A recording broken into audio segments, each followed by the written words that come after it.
How do we keep our minds strong during this never-ending pandemic? You just have to have patience. The test that we have gone through is considered minor compared with the test with the early nation have gone through. And also the prophets who have gone through. They are worse than all of us. Remember, Allah put a test to Joseph, Prophet Joseph and his family.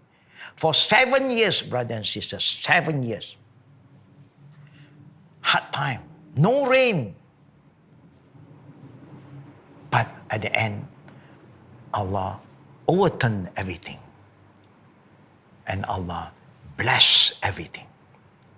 The only thing we have to learn now, this pandemic, Allah have qadar and He will heal us.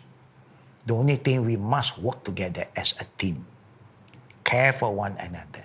Help one another. Don't play politics with virus. Virus is not a politic. It can be very dangerous. It can be a killer.